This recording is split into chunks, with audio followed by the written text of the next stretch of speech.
తానొక్కడినే party కార్యక్రమాలు చూడలేకపోతున్నానని నారా లోకేష్ కు వివరించాక తన సూచన మేరకే పిఠాపురం నియోజకవర్గంలో కమిటీ వేస్తున్నారని, అధిష్టానం ఏ నిర్ణయం తీసుకున్నా తానెప్పుడూ కట్టుబడే ఉన్నానని తెలుగుదేశం పార్టీ రాష్ట్ర ఉపాధ్యక్షులు పిఠాపురం మాజీ ఎమ్మెల్యే ఎస్పీఎస్ఎన్ వర్మ స్పష్టం చేశారు. పిఠాపురం నియోజకవర్గం తెలుగుదేశం పార్టీ ఇన్ఛార్జిగా వర్మను పార్టీ అధిష్టానం తప్పించినట్లు వస్తున్న వార్తలపై మాజీ ఎమ్మెల్యే వర్మ స్పందించారు. ఈ సందర్భంగా పిఠాపురంలోని టీడీపీ కార్యాలయంలో పార్టీ నాయకులు కార్యకర్తలతో కలిసి మాజీ ఎమ్మెల్యే వర్మ ఈ విషయమై మీడియాతో మాట్లాడారు. పార్టీకి నిలబడాలన్నారు, మనం నిలబడ్డాం. పార్టీకి ఎప్పుడు కూడా వ్యతిరేకంగా కానీ పార్టీ బలోపేతానికి పనిచేసాను తప్పితే వేరే. రెండవది, మీరు అడిగిన ప్రశ్నకి నేను ఆల్రెడీ మన లోకేష్ గారిని కలిశాను. లోకేష్ గారితో డిస్కస్ చేశాం.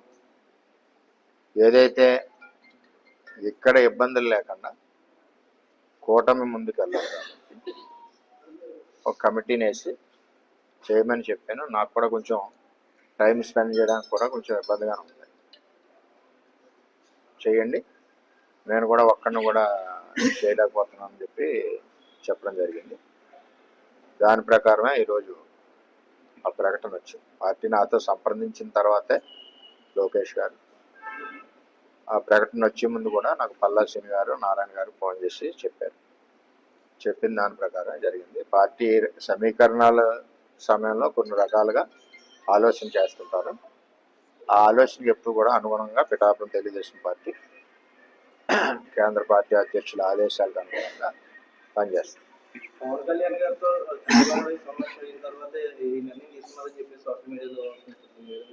వంద అనుకుంటారు. వర్మ ఏంటో పిఠాపురం ప్రజలు తెలుసు, వర్మ ఏంటో తెలుగుదేశం పార్టీకి తెలుసు, ఎంత కమిటెడ్గా ఉంటారో తెలుగుదేశం పార్టీకి తెలుసు. మిగిలిన విషయాలు నాకు అనవసరం. ఎందుకంటే పార్టీ నాతో సంప్రదించిన మొన్న నేను లోకేష్ గారి దగ్గర కూడా వెళ్ళాను. ప్రెస్కి ఫోటో కూడా వచ్చింది. నేను మా అబ్బాయి అందరం కూడా వెళ్ళాం. ఫోటో కూడా ప్రెస్కి వచ్చింది. అది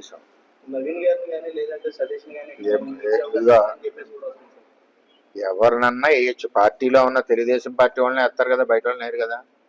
ఎవరినన్నా వేయచ్చు, తప్పేమీ లేదు ఇందులో. నేను ఆల్రెడీ మాట్లాడొచ్చాను. నేను మాట్లాడిన దానికి అనుగుణంగానే కార్యక్రమం జరుగుతుందని కూడా నేను తెలియజేస్తాను.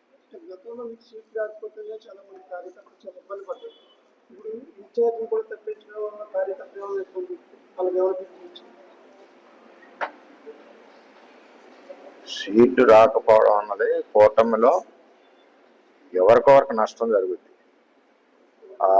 20-30 సీట్లలో నష్టం ఎక్కడ జరిగినా అక్కడ ఉన్న పార్టీకి సపోర్ట్ చేయాలి, భరాయించాలి. పార్టీకి సపోర్ట్ చేసుకుని వెళ్ళాలి. ఎందుకంటే కూటమి జగన్మోహన్ రెడ్డి రాకూడదని ఆలోచనతో పనిచేసినప్పుడు కూటమి గెలుపు కోసం ఎవరొకరు త్యాగం చేయాలి, తప్పదు.